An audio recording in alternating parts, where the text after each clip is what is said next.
A graça e a paz do Senhor Jesus.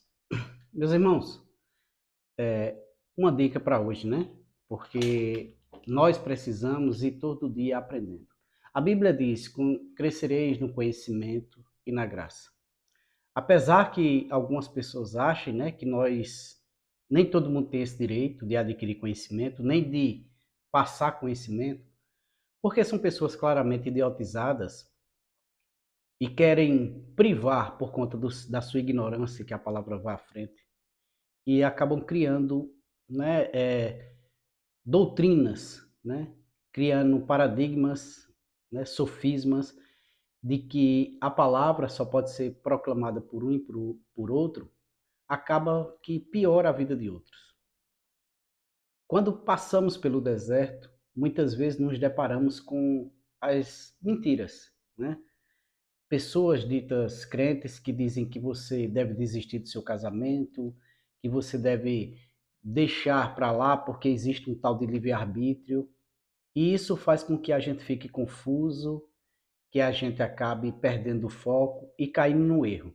Essas pessoas claramente não têm responsabilidade com a palavra, com Deus, nem com nada. Eles só querem atender suas próprias necessidades e maquiar seus pecados, né? Mas nós vemos que existe uma importância em lermos a palavra, porque aí nós vamos aprender. Quando nós nos deparamos com o livro de Jó, nós aprendemos algumas lições. Por exemplo, Jó capítulo 1, versículo 4 diz assim: Seus filhos iam e festejavam em suas casas, cada um no seu dia, e mandavam chamar suas 3 irmãs para comer e beberem com ele.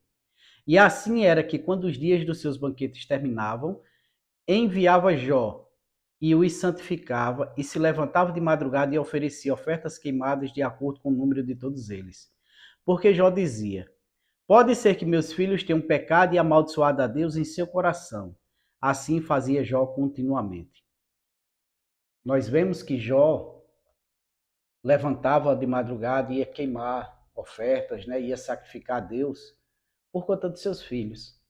Pois ele dizia: vai que meus filhos pecaram, amaldiçoaram a Deus, cometeram qualquer tipo de pecado lá e eu não sei. Para prevenir, eu já faço o holocausto pelos pecados dele.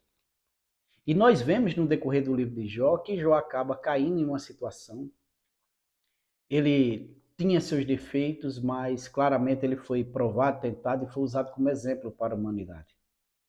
E Jó se manteve firme e fiel.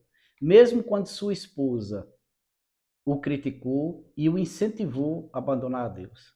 E os seus amigos, que deveriam ser amigos, conhecedores da palavra, faziam duras críticas e o acusavam.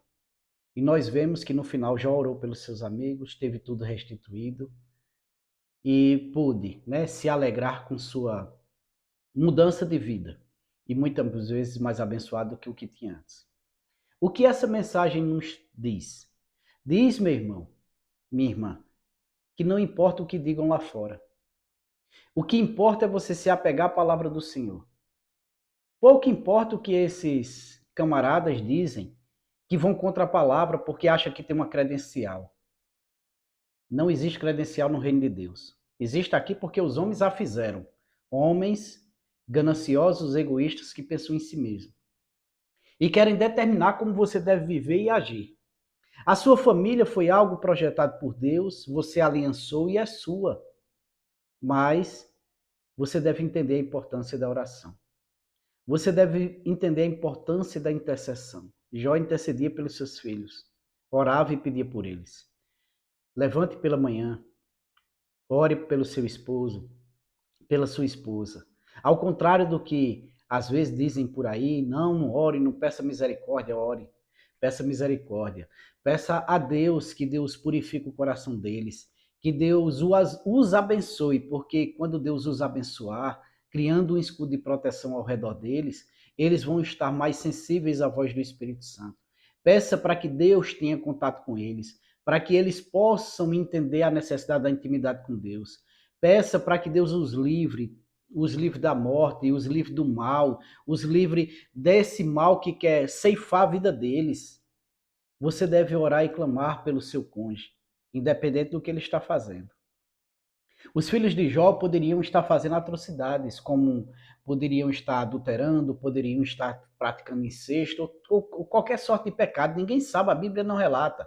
Mas Jó disse, se por acaso eles estiverem pecando, eu já sacrifico por eles. Você deve estar disposto a orar pelo seu cônjuge, todos os dias, clamando que Deus toque suas vidas e os tire dessa situação. Você deve pedir que Deus venha livrá-lo e não ser acusador da vida deles. Essa é a dica que eu tenho hoje, né? Porque é uma coisa que eu ponho em prática na minha vida e já vejo resultados. Amém? Que o Senhor te abençoe e te guarde em nome de Jesus.